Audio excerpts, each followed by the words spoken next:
Jake Morrison wiped the sweat from his forehead as he walked through the dark corridors of Kepler 7 mining station. The air was thick and smelled like oil and metal. His cargo ship needed repairs, and he only had enough money for either new engine parts or food for the next month. He chose the engine parts. A hungry pilot was better than a dead one floating in space. The station was known for its illegal activities. Jake tried to avoid the worst areas, but sometimes a man had to take risks to survive in the outer rim. Was looking for cheap parts when he heard shouting from a large room down the hall, curious voices mixed with angry ones. Jake moved closer to see what was happening. Through a cracked door, he saw a crowd gathered around a raised platform. An alien with gray skin and 4 arms was speaking loudly. Jake realized this was an auction, but not for goods or supplies. Living beings stood on the platform in chains. His stomach turned as he understood what he was seeing. Jake had served in the human military years ago. He knew about illegal slave markets, but seeing one made him sick. Should have walked away, but something kept his feet planted. Maybe. It was the soldier in him that refused to ignore injustice. The auctioneer was selling various aliens to the crowd. Most buyers looked like pirates, criminals, or wealthy collectors. Jake watched as different species were brought forward. Some fought against their chains. Others stood quietly, already broken by whatever had brought them here. Then he saw her. A young alien female sat apart from the others. She had pale blue skin and silver hair that fell to her shoulders. Her face was thin and elegant, with large dark eyes that seemed to hold old sadness. What caught Jake's attention were the strange markings on her arms and neck. They looked like tattoos, but they seemed to glow faintly under the station's lights. She was different from the others in another way, too.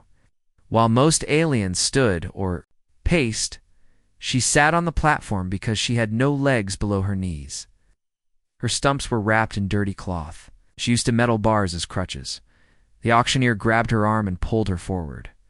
She moved awkwardly on her crutches, but her head stayed high. Jake could see the pride in her posture, even as she faced the crowd of buyers. "Here we have Princess Zara of the Valathi Empire," the auctioneer announced with a cruel smile. "Royal. Blood, but damaged goods, as you can see." Her legs were lost in the final battle when her world fell to the Krek's forces 6 months ago. Jake's breath caught. He recognized those markings now. During his military service, he had studied alien cultures. The Valathi were known throughout the galaxy as peaceful people with advanced technology. Their royal family had distinctive tattoos that glowed with bioluminescent ink. This was real royalty standing in chains. "Valathi are extinct," the auctioneer continued. "This might be the last princess in the galaxy. Of course, without legs, she's not much use for hard labor or entertainment. Perfect for someone who wants an exotic pet or conversation piece." The crowd laughed at his cruel words. Jake felt anger rise in his chest. This was a person, not a thing to be bought and sold. Even worse, she was royalty from a peaceful species that had been wiped out by the brutal Krek's empire. Princess Zara said nothing during the auctioneer's speech. She kept her eyes focused on the far wall, as if she was somewhere else in her mind. Jake could see the pain in her face, but also determination. Whatever had happened to her people, whatever she had been through, she had not given up completely. "Start the bidding at 50 credits, the auctioneer called out. A few hands went up lazily. The bids were low because most buyers saw her as worthless. Jake watched as the price slowly climbed to 200 credits. It was barely enough to buy a decent meal on most stations. Jake looked at the money in his pocket, at 800 credits total. That was supposed to buy the engine parts his ship desperately needed. Without those parts, he might be stranded here for weeks or months until he could earn more money. The bidding reached 300 credits and stopped. The auctioneer looked disappointed. "Come now, this is genuine royalty. You will never see." "Anything like this again? Do I hear 350? No one raised their hand. Jake saw the resignation in Princess Zara's eyes. She expected to be sold to whoever had bid last, probably someone who would treat her badly. In her mind, she was already preparing for whatever new horror awaited her. Jake's hand moved before. His brain could stop it. 400, he called out. The crowd turned to look at him. Jake was just a human cargo pilot wearing old work clothes. He did not look like the type who could afford exotic slaves. The auctioneer seemed surprised, but pleased to see the bidding continue. 400 from the human. Do I hear 450? One of the previous bidders, a large alien with sharp teeth, raised his hand. 450. Jake's heart pounded. He was already spending money he needed for survival. But looking at Princess Zara, he saw something that reminded him of his younger sister back on Earth. The same stubborn pride in the face of impossible situations. 500, Jake said. The other bidder shook his head and walked away.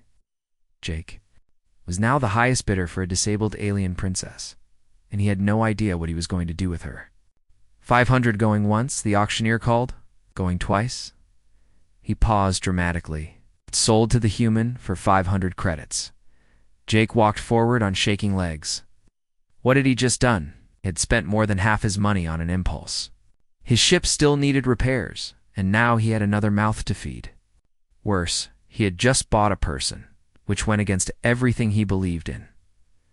Princess Zara looked at him as he approached the platform. Her dark eyes studied his face, trying to understand what kind of person had bought her. Jake saw intelligence there and wariness. She had learned not to trust anyone completely. The auctioneer handled the money transfer quickly. He seemed eager to move on to the next sale. 2 guards unlocked Princess Zara's chains and roughly pushed her toward Jake. She nearly fell, but caught herself with her crutches. She's all yours, human, the auctioneer said with a nasty grin. Enjoy your purchase. Jake wanted to hit the alien for talking about her like an object, but he controlled himself. Fighting would only make things worse for both of them, Princess. Zara stood before him, waiting to see what he would do. She had been a prisoner for months, passed from one captor to another. In her experience, new owners usually wanted to establish dominance immediately. Jake surprised her by stepping back to give her space. Can you walk to my ship? He asked quietly. Or do you need help? She blinked in confusion. Most new owners would have grabbed her arm and dragged her along. Instead, this human was asking if she needed assistance. I can manage, she said, in accented but clear human language. Her voice was soft but steady. Jake nodded and turned toward the door. He walked slowly so she could keep up with her crutches. Behind them, the auction continued with the next prisoner being brought forward as they left the auction house. Jake wondered what he had gotten himself into. He owned a disabled alien princess. His ship needed repairs he could no longer afford. And he had no plan for what came next. But when he glanced back at Princess Zara, he saw something that had not been there before. For just a moment, her guard was down, and he could see a tiny spark of hope in her dark eyes. Maybe the decision was not completely crazy after all. The walk to Jake's ship took 20 minutes. Princess Zara moved carefully on her metal crutches, but she never asked to rest. Jake could see the effort it took for her to keep up, but her pride would not let her show weakness. Her breathing was heavy by the time they reached the docking bay. Jake's cargo ship, the New Haven, was old but well maintained. It was not much to look at from the outside, but it had been his home for 5 years. He led Princess Zara up the loading ramp and into the main corridor. She stopped just inside the ship and looked around. Her dark eyes took in every detail. Jake realized she was checking for escape routes and possible weapons. Smart, she did not know what kind of person he was yet. The guest quarters are this way, Jake said. Walking toward a small room near the back of the ship, Princess Zara followed slowly, her crutches tapping against the metal floor. When Jake opened the door, she saw a simple but clean room with a bed, a small table, and a private bathroom. It was basic, but it was more than she had expected. This is yours while you are on my ship, Jake said. The door locks from the inside if you want privacy. There are clean clothes in the closet. She stared at him in confusion. You are not locking me in. No, Jake said simply. You are not a prisoner here. Princess Zara did not believe him. In her experience, captors always said things like that at first. Right. Then they showed their true nature. She had learned to be careful with hope. Jake left her alone to settle in. He went to the bridge and started the ship's engines. He needed to leave Kepler-7 before anyone asked questions about his purchase. The outer rim was dangerous, and word traveled fast about people with money or valuable cargo. As the New Haven left the station, Jake set course for the neutral trade hub at Meridian Station. It would take 3 days to get there, which would give him time to figure out what to do next. He had acted on impulse at the auction, but now he needed a plan. An hour later, there was a soft knock on the bridge door. Princess Zara stood in the doorway, still using her crutches. She had changed into clean clothes from the closet. The simple gray shirt and pants made her look younger, but her eyes still held the wariness of someone who had seen too much. "Thank you for the clothes," she said quietly. Jake nodded. "Are you hungry? I can make something to eat." She hesitated, then nodded. Jake realized she was probably very hungry, but did not want to ask for food. Pride again. He led her to the small kitchen area and prepared a simple meal of bread, cheese, and fruit. Nothing fancy, but it was real food. They ate in silence at first. Jake watched as Princess Zara ate slowly, savoring each bite. How long had it been since she had a decent meal? He felt angry thinking about how she had been treated. "What is your name?" she asked suddenly. "Jake Morrison. What should I call you?" "My name is Zara," she said. "The title of princess means nothing now. My people are gone." Jake heard the pain in her voice. "Tell me what happened to your world." Zara looked at him for a long moment, deciding whether to trust him with her story. Finally, she spoke. "The Krex Empire came to our system 18 months ago. They said they wanted to trade, but they were studying our defenses. My people, the Valathi, are peaceful. We had weapons, but we preferred to solve problems through talking and negotiation." She paused to take a sip of water. Her hands shook slightly as she continued. "The Krex attacked without warning. Their ships destroyed our orbital platforms first, then began bombing our cities. We fought back, but we were not prepared for such brutality. The war lasted 6 months." Jake listened without interrupting. He had heard stories about the Krex Empire, but nothing this detailed. They were known as conquerors, who took what they wanted and destroyed everything else. In the final battle, the Krex broke through our last defenses and attacked the royal palace. My younger brother Marcus was only 12 years old. When the soldiers came, I tried to protect him. Her voice became very quiet. Krex warrior threw an explosive device. I covered Marcus with my body, but the blast destroyed my legs and killed him anyway. Jake felt sick. This young woman had lost everything trying to protect her family, her legs, her brother, her entire species. "I'm sorry," he said. The words felt small and useless, but he meant them. Zara nodded. "The Krex kept me alive because of my royal blood. They thought having a Valathi princess as a slave would be amusing. They sold me to traders who brought me to that auction." They sat in silence for several minutes. Jake tried to imagine losing his entire world, everyone he had ever known. He could not. The pain would be beyond understanding. "Why did you buy me?" Zara asked suddenly. "You do not look like the kind of person who keeps slaves." Jake considered how to answer. "I recognized your royal markings. I served in the human military and studied alien cultures. I knew what those tattoos meant. That does not explain why you spent your money on me." Jake sighed. "Honestly, I do. No, I saw you sitting there, and I got angry. You deserved better than to be sold like cargo. I acted without thinking." Zara studied his face, looking for lies. She found none. This human had ruined his own finances to save someone he did not know for reasons he could not fully explain. It was either very stupid or very kind. Over the next 2 days, they talked more. Jake learned about Valathi culture and their advanced technology.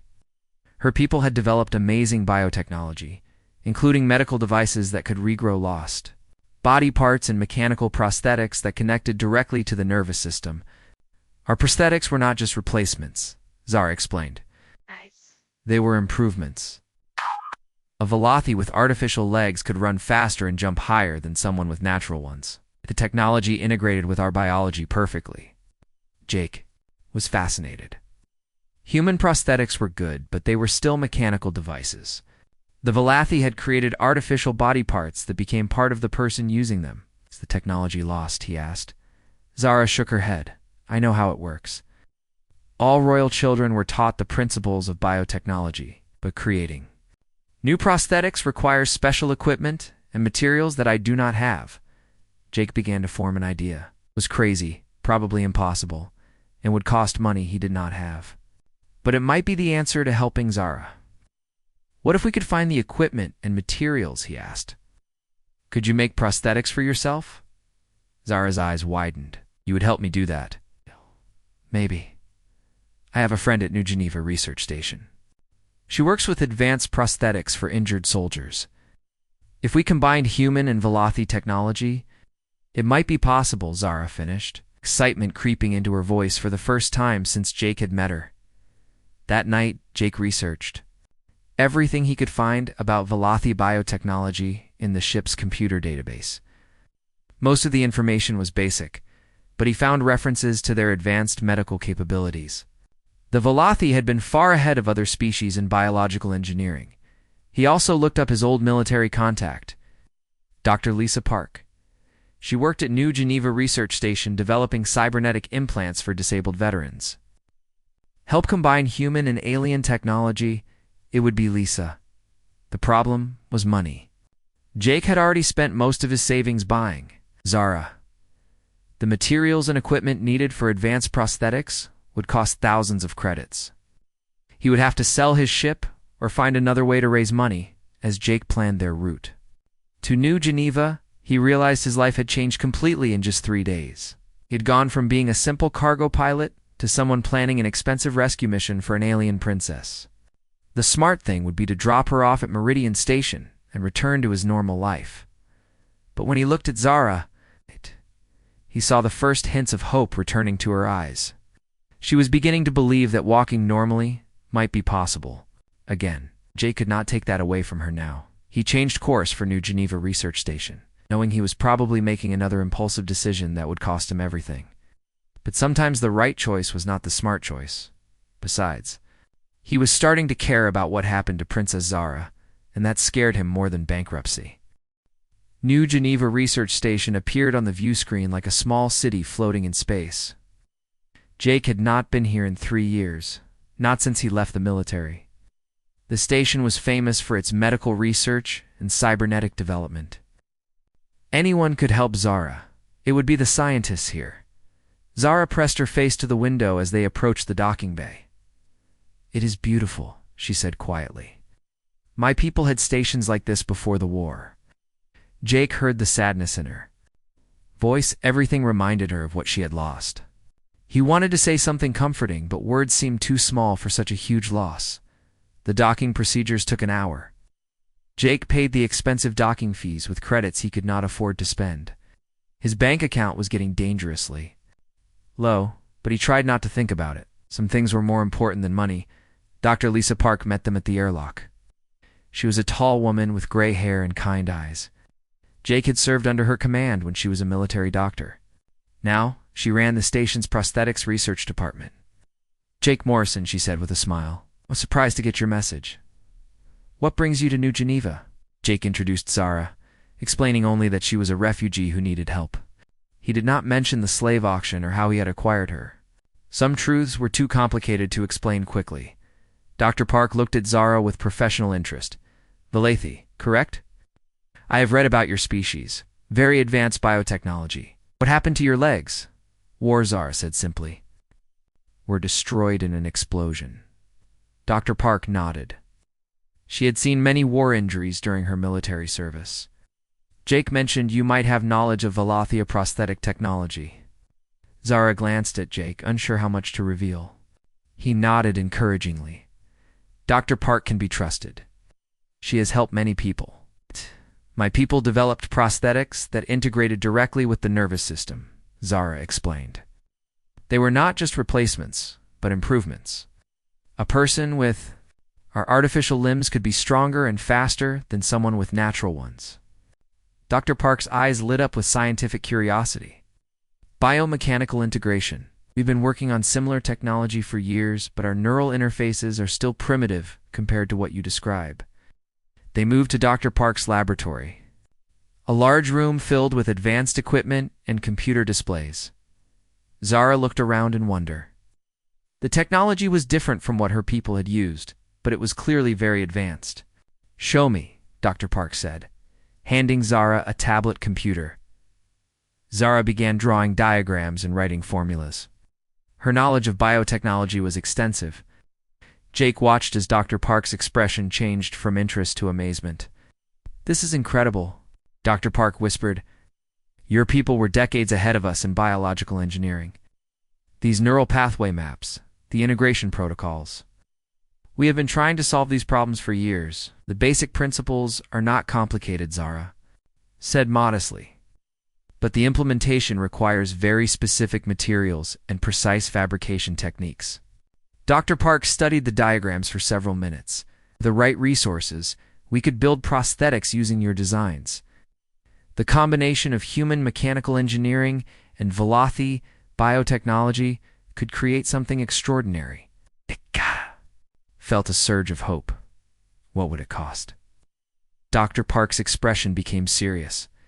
The materials alone would cost at least 5,000 credits. The fabrication time would be 3 weeks, and I would need to dedicate my entire team to the project. We are talking about experimental technology that has never been tried before. Jake's heart sank. 5,000 credits was more money than he had ever seen at one time. His entire ship was not worth that much. "I understand if you cannot afford it," Dr. Park continued. "But this research could revolutionize prosthetic technology. If we succeed, it would help thousands of people throughout human space." Jake looked at Zara. She was trying to hide her disappointment, but he could see it in her eyes. For a moment, she had allowed herself to hope that walking normally was possible. Now that hope was being crushed by economics. "Give me a day too." "Think about it," Jake said. That evening, Jake sat alone in his ship's cabin, staring at his financial records on the computer screen. He had 800 credits left, plus the ship itself. The New Haven was old, but well-maintained. He could probably sell it for 3,000 credits. Maybe 4,000 if he found the right buyer. But selling the ship would leave him stranded with no way to earn money. He would have to find work on a station or planet, probably doing manual labor for low wages. His days of independence would be over. Jake thought about Zara sleeping in the next room. She had lost everything: her family, her people, her home, her legs. She had been sold like an animal and treated like property. Despite all of that, she had maintained her dignity and strength. He made his decision. The next morning, Jake contacted a ship dealer at the station. The New Haven was in good condition, and the dealer offered 3,500 credits for immediate purchase. Jake accepted, even though the ship was worth more. He found Zara in the station's observation deck, looking out at the stars. She was using her crutches to stand, but her posture was straight and proud. "I've been thinking about what Dr. Park said yesterday," Jake said, sitting beside her. "The cost is too high," Zara replied. "I understand. You have already done more for me than anyone else ever has. Actually, I want to do more." Jake pulled out a credit chip. "I sold my ship. We have enough money for the prosthetics." Zara stared at the credit chip in shock. "You sold your ship. That was your home, your livelihood. How will you survive?" "I will figure something out," Jake said. "Maybe Dr. Park can help me find work on the station." Zara's eyes filled with tears. "Why would you do this for me? I am nothing to you, just a broken alien you bought on impulse." Jake was quiet for a long moment. "You are not nothing. You are Princess Zara of the Velothi, the last of your royal line. You deserve to walk with dignity, not struggle with pain. Every day. But your ship, ... is just a machine. It can be replaced. You cannot." Zara reached out and took his hand. Her touch was warm and gentle. "I do not know how to repay such kindness." "You do not need to repay anything. Just let us help." "You." They returned to Dr. Park's laboratory with the credits. The doctor was amazed that Jake had raised the money so quickly, but she did not ask questions. She immediately began assembling her team and ordering materials. The next 3 weeks were the longest of Jake's life. He found temporary work maintaining the station's cargo systems, but his real attention was on Zara's progress. She spent hours each day with Dr. Park's team, explaining Velothi biotechnology and helping design the prosthetics. Jake watched Zara change during those weeks. As she worked with the scientists, her natural intelligence and knowledge became obvious. She was not just a refugee or a former slave, she was a brilliant scientist in her own right. Her people's advanced education system had prepared her. For exactly this kind of work, Dr. Park was impressed by Zara's abilities. "She knows more about biological engineering than most of my senior researchers," she told Jake. "Her people must have been remarkable," they were, Jake agreed. "And she is their legacy." The prosthetics took shape slowly. They were unlike anything Jake had ever seen. The basic structure was mechanical, using human engineering principles for strength and durability. But the neural interfaces and biomechanical connections were pure Velothi design. "They will integrate directly with your nervous system, Dr. Park explained to Zara. "After the initial adjustment period, they will feel like natural limbs. The strength and speed enhancements will make you faster and more agile than you were before the injury." Zara touched the prosthetics with reverence. "They are beautiful. Better than anything my people could have made with just our technology. The combination of human and Velothi engineering creates something new," Dr. Park said. "Something better than either species could achieve alone." Jake realized that was true about more than just the prosthetics. His impulsive decision to help? Zara had brought together two different worlds of knowledge. The result was extraordinary. On the day of the surgery, Jake waited in the hospital corridor for 6 hours. The procedure was complex, requiring precise connections between the prosthetics and Zara's neural pathways. Dr. Park had warned that there were risks, but Zara had been determined to proceed. When Dr. Park finally emerged from the operating room, she was smiling. "The surgery was successful," she announced. "The neural connections are integrating perfectly. Zara will need several days to recover, then weeks of rehabilitation to learn to use the prosthetics fully." Jake felt relief wash over him. "She will be able to walk." "She will be able to do much more than walk," Dr. Park said. "When she is fully recovered, she will be stronger and faster than most humans. The prosthetics are not just replacements, they are upgrades." That night, Jake sat beside Zara's hospital bed as she slept. The prosthetics were hidden under blankets, but he could see the small lights that indicated the neural connections were active. Soon, she would walk again. Jake had given up his ship and his old life to make this possible. He had no idea what the future held, but he was not worried. Some decisions were worth any cost. Zara woke up slowly, her mind foggy from the surgery medications. The first thing she noticed was the absence of pain. For months, her damaged legs had caused constant aching. Now there was only a strange tingling sensation where her new prosthetics connected to her body. She looked down at the blankets covering her lower body. Two small lights blinked steadily where the prosthetics attached to her legs. The neural interfaces were active and connecting to her nervous system. Dr. Park had explained this would happen. But experiencing it was different from understanding it. Jake sat in a chair beside her bed, reading a book. When he saw her eyes open, he smiled with relief. "How do you feel?" he asked. "Different," Zara said honestly. "I can feel the prosthetics, but they do not feel like foreign objects. They feel like ... like they belong to me." Dr. Park entered the room carrying a tablet computer. "The neural integration is happening faster than we expected. Your brain is accepting the prosthetics as natural limbs. This is exactly what we hoped for." Over the next few days, Zara began rehabilitation training. At first, she could only flex her artificial feet and move her new ankles. Ow. Responded to her thoughts just like real limbs would. It was amazing and frightening at the same time. "The connection is perfect," the physical therapist said. "I have never seen neural integration this smooth. Your people's biotechnology is remarkable." By the end of the first week, Zara could stand with assistance. The prosthetics felt strange, but natural. They were longer than her original legs had been, making her several inches taller. The mechanical components were visible but elegant. With smooth curves that looked almost artistic, Jake watched every therapy session. He had found work as a maintenance supervisor on the station, but he spent all his free time supporting Zara's recovery.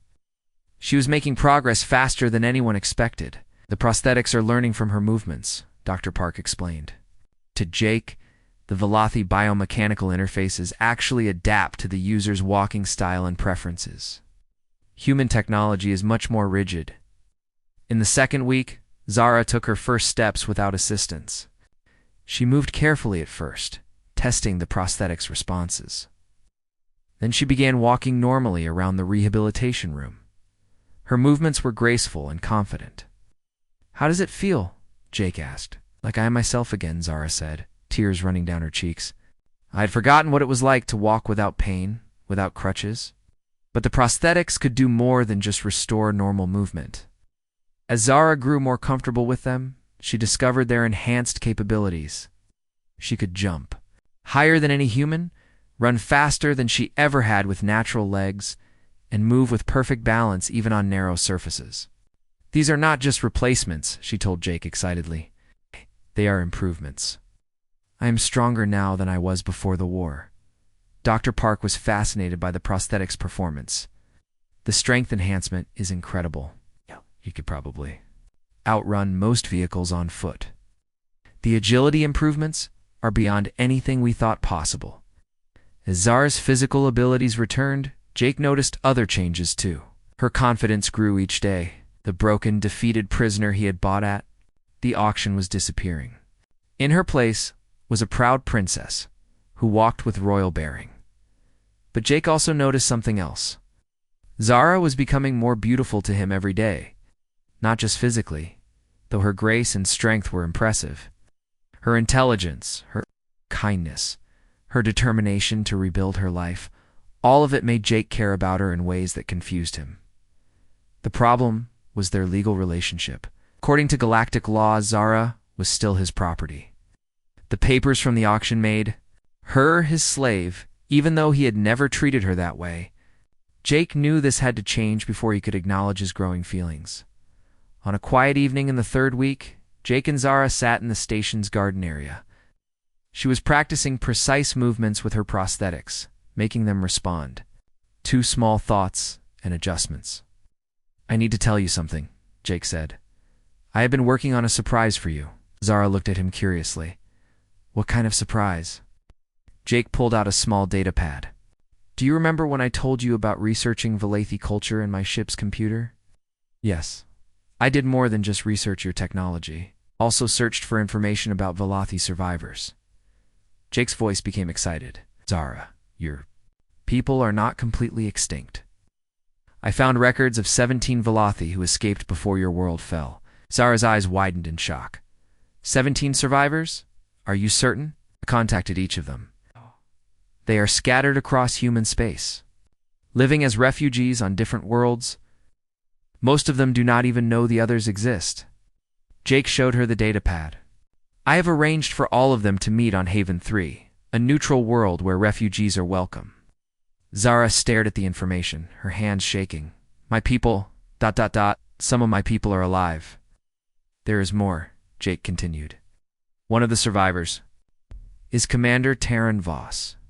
He served with your father's military. He has been searching for other Velothi for months." Tears streamed down Zara's face. "Terran is alive. He taught me weapons training when I was young.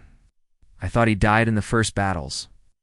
Jake felt happy seeing her joy, but also worried. If Zara reunited with her people, she might not want to stay with him. She was a princess, and he was just a human who had lost his ship to help her.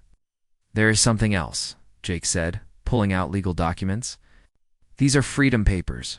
They declare you a free citizen under human law. You are no longer anyone's property." Zara took the papers with trembling hands. "You are freeing me. We're never really my slave. I just made it legal." Jake looked away, unable to meet her eyes. "You can go to your people now. You can help rebuild Velothi civilization." Zara was quiet for a long time, studying the freedom papers. When she finally spoke, her voice was soft. "You gave up your ship to restore my legs. Now you give me my freedom to reunite with my people. Why do you keep making sacrifices for me?" Jake struggled to find the right words. "Because, because I care about you. More than I should, considering how we met. You deserve to be free and happy." Zara set down the papers and moved closer to Jake. Her prosthetics made no sound as she walked, allowing her to move with perfect grace. "And what about your happiness?" she asked. "What do you want?" Jake looked at her, seeing the intelligence and strength in her dark eyes. "What I want does not matter. You are a princess. I am nobody. You are the person who saved me," Zara said firmly. "You saw me as more than a broken slave. You believed I was worth saving when I had given up on myself." She reached out and took his hand. "I want to reunite with my people, yes, but I also want you to come with me." Jake felt his heart skip. "Come with you, as my partner, my equal. My ... double quotes." She paused, searching for the right word. "My beloved." Jake stared at her in amazement. "Are you saying?" "I am saying that I love you, Jake Morrison. You showed me kindness when I had forgotten it existed. You sacrificed everything, too. Help me walk again. You gave me freedom when you could have kept me as property." Zara's voice became stronger. "I choose to stay with you not because I must, but because I want to." Jake felt overwhelmed with emotion. "But your people will need you. You are there. Princess. I will always be their princess, and I will help them rebuild.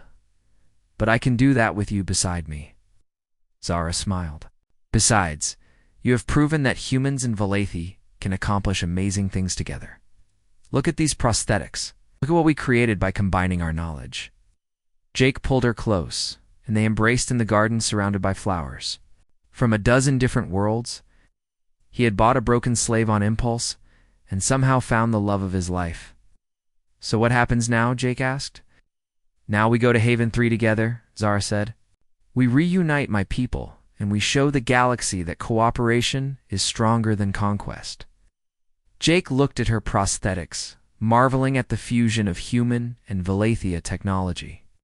And after that, Zara's eyes sparkled with the same determination that had helped her survive slavery and war. "After that, we changed the galaxy." Jake believed her. Together they could do anything. Haven 3 was a small green world on the edge of human space. It welcomed refugees from all species and asked no questions about their past. Jake and Zara arrived on a passenger transport, having sold Dr. Park's research data to pay for travel expenses. The prosthetic technology was now being used to help injured soldiers throughout human space. The landing port was busy with travelers from dozens of different worlds. Jake watched Zara as she stepped off the transport. She moved with perfect confidence now, her prosthetics responding to her every thought. No one would guess she had lost her original legs just months ago. Commander Terran Voss was waiting for them at the arrival gate. He was a tall Valathi with silver hair and the same glowing tattoos that marked him as nobility. When he saw Zara, his eyes filled with tears. "Princess," he said, dropping to one knee in the traditional Valathi greeting. "Rise, old friend," Zara said, helping him stand. "We are all equals here." Terran looked at Jake with curiosity. "This is the human who saved you." "Jake Morrison," Zara said proudly. "My partner and the man I love." Jake felt nervous meeting Zaris, former military commander, but Terran surprised him by extending his hand in the human greeting. "Any friend of our princess is welcome among the Valathi," Terran said. "We owe you a debt that can never be repaid." They traveled to a small settlement where the other Valathi survivors had gathered. Jake was amazed to see them together. Carried the same proud bearing and intelligence that he had first noticed in Zara. These were the last remnants of an advanced civilization. The reunion was emotional. Some survivors had not seen each other since the war began. Others had thought they were the only ones left alive. Children who had been separated from their families were reunited with aunts and uncles. Jake stood apart, feeling like an outsider at a private moment. Zara noticed his discomfort and took his hand. "You belong here," she whispered. "You are part of our family now. That evening, the survivors gathered to discuss their future. They sat in a circle under the stars, following ancient Valathi tradition. Zara wore simple clothes, but everyone clearly recognized her authority as their princess. "We are few, but we are not powerless," she told the group. "Our knowledge survives in our minds. Our culture lives in our hearts. We can rebuild what was lost." An elderly Valathi named Dr. Kira spoke up. "But how, princess? We have no world, no resources, no technology.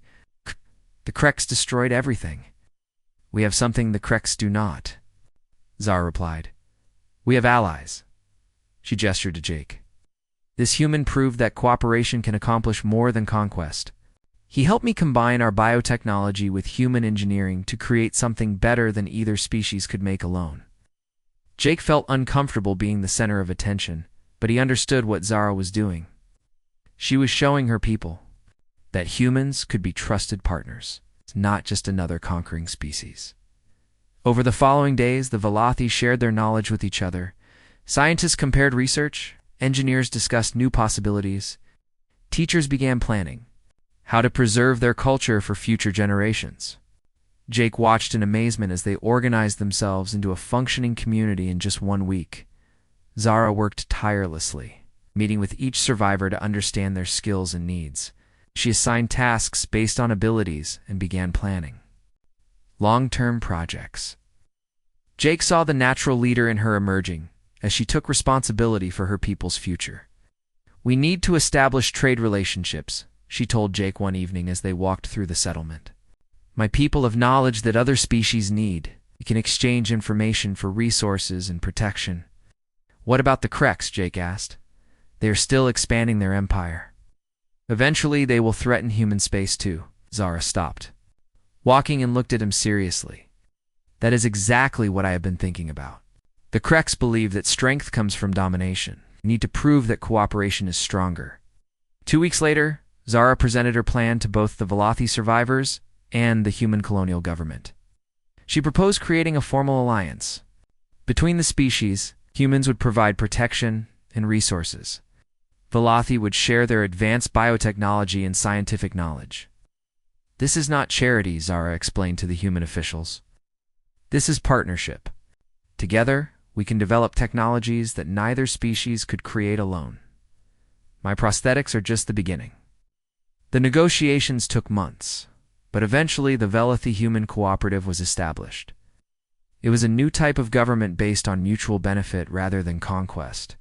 Jake found himself appointed as the first human ambassador to the Valathi people. Dr. Park arrived from New Geneva to help establish research facilities. Soon, Valathi biotechnology was being combined with human engineering to create amazing innovations. Medical treatments that could regrow damaged organs, prosthetics that enhanced human abilities, environmental systems that could restore damaged planets. The cooperative's first major test came when Kreks forces attacked a human colony near the border. The Kreks expected easy victory against what they thought were primitive humans. Instead, they faced human soldiers equipped with Velothi-enhanced armor and weapons. Jake fought in that battle. Wearing combat gear enhanced with Velothi biotechnology, the armor connected directly to his nervous system, making him faster and stronger than any normal human. Beside him, Zara moved like a deadly dancer, her prosthetic legs giving her incredible speed and agility. The Kreks were defeated decisively. For the first time, their expansion was stopped by organized resistance. More importantly, other species saw that the cooperative could protect those willing to join their alliance. Within a year, 6 different species had joined the cooperative. Each brought their own strengths and knowledge. Dalari contributed advanced energy weapons. The Zephyrians shared their skill with spacecraft design. The Makan provided expertise in asteroid mining and space construction. Jake and Zara traveled between worlds as ambassadors for the cooperative. They showed other species that different cultures could work together as equals. Their love story became a symbol of what was possible when barriers were broken down. On their first wedding anniversary, they stood on the observation deck of the new cooperative headquarters station. Through the windows, they could see ships from a dozen species working together to build a better future. "Do you ever regret buying me at that auction?" Zara asked, leaning against Jake's shoulder. Jake laughed. "That was the best impulse purchase I ever made, but it was expensive." "You lost your ship," Zara reminded him. "I gained something much better," Jake said, holding her close. "I gained you, and through you, I found a purpose bigger than myself." Zara looked out at the busy space traffic around their station. Humans worked alongside Valathia engineers. Talari security officers partnered with Mochan technicians. Former enemies were becoming friends through trade and cooperation. "My people have a saying," she told Jake. "The strongest tree grows not alone. But in a forest where each tree supports the others, the cooperative is our forest," Jake said.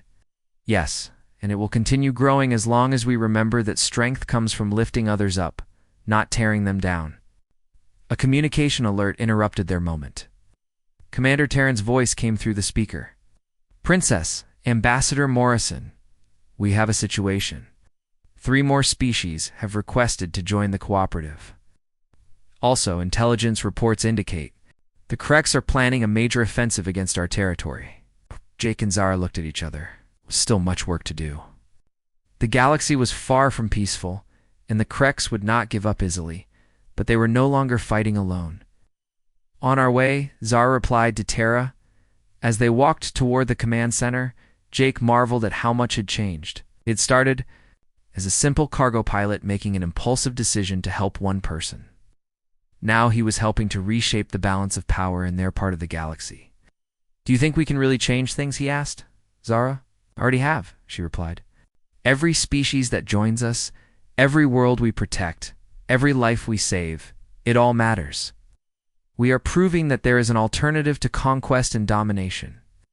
Jake nodded, feeling the weight of responsibility, but also the strength that came from having purpose. Together they would continue building a future where cooperation triumphed over conquest, where differences were celebrated rather than feared. The galaxy was vast and full of challenges, but Jake and Zara faced them together, knowing that love and alliance could overcome any obstacle.